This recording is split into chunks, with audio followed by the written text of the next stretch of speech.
Hi everyone, it's Gina again. Today I'm using two cards. I actually don't even remember what I got from this package, but I'm going to make some journaling cards today, and I'm flipping through some of my Gelli Print papers that I made recently to see which ones I'm going to use, because I'm very determined to use them. Instead of just printing and having them there and storing them, I'm mentally trying to use my papers. So I'm just picking out the possibilities, the ones that I will probably use, and let's see where we go from there.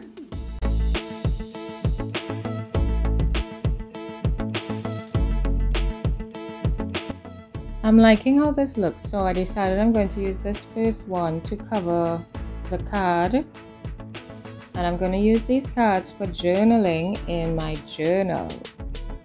So I'm just going to lay down some glue and stick my paper down and smooth it out with an old bank card.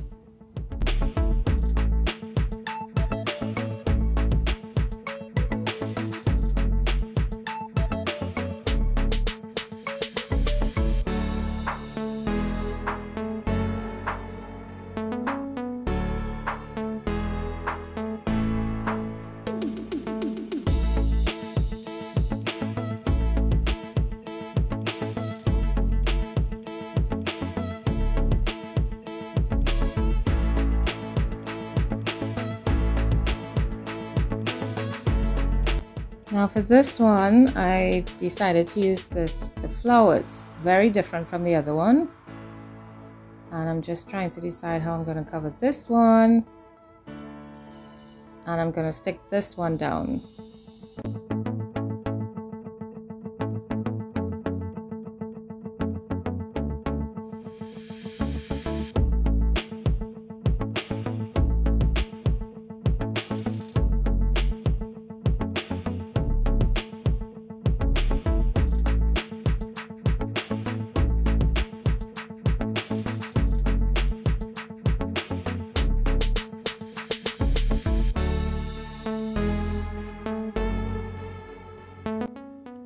I decided that I would have a little hole at the top, so I could just put a little, what do you call that? A little tag? No, this is a tag.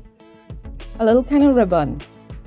You know, like, you know when you make bookmarks when you were younger and you put a little ribbon at the top? Yeah. I decided to do that. So now I want to decorate my card. And I decided, because we have flowers, maybe I could use some leaves. So these were some prints that came while I was Gelli printing as well. And I really like these green leaves, but I'm not really sure how it looks against the blue. So I cut out 3 of them, and I'm trying to decide how to use it, if to use it. I really like them, but it just doesn't feel right on this card.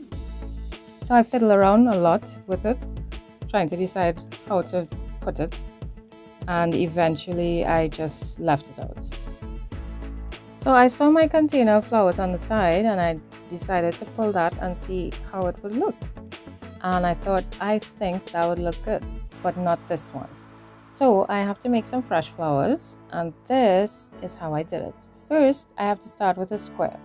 So I had some yellow paper lying around. Yellow and blue looks good to me. So I'm making a square from the paper.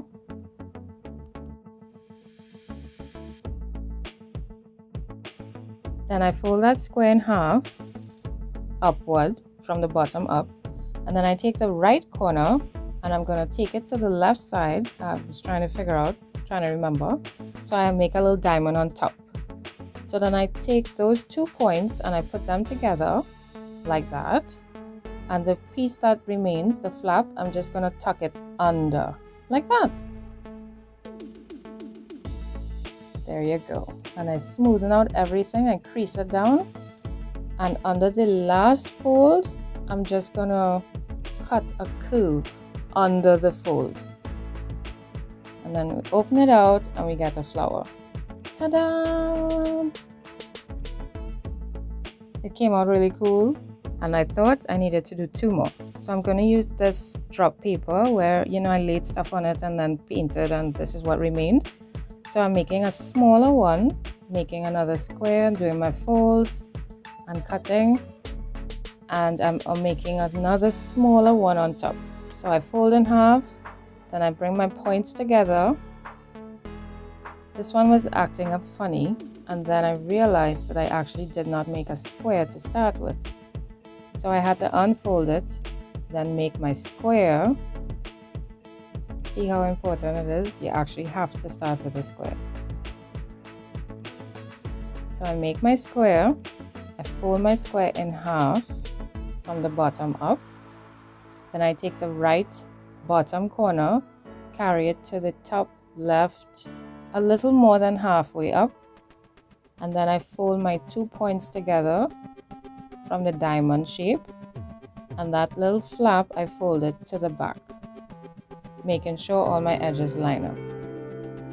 And then I cut my curve. This one is very hard because it's so tiny. Make a nice curve, trying to cut down on my sides so I'll get a nice flower shape. And then I'll open it up and see what I get. Ta-da! And I like it. This is cool. So now I'm just going to put a bead of glue in the center to put all my pieces together. Just sliding them into place. And now I'm using this shiny metal, not metal, it's like foil decoration. And I'm just going to use that as my center. I'm putting a bead of glue again, and I'm using that as my center. I'm pressing it down.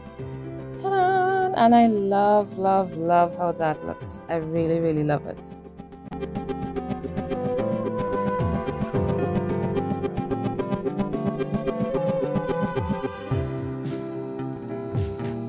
Now I have to cover my back because that is where I'll be doing my journaling. So this paper is actually from doing when I was dyeing my papers, dyeing some other papers using food coloring. So I would dye the papers and I would just rest it on it for it to dry. And this is actually one of the backdrop papers that it dried on. So of course I kept it because, you know, it just looks so amazing. And now I'm putting down some glue stick and just laying my paper down on it, or laying it down on the paper, and that is going to be where I will be journaling. So I'm going to use the card again to burnish it, to smooth it out really, really nice so there are no bumps, no creases, and all the glue gets spread nice and evenly. So when it dries, it's a really nice smooth surface to write on. I'm going to cut my edges, cut around it. And then it was only after I decided to add I added some wool, pieces of wool for my little fluffy piece to the top.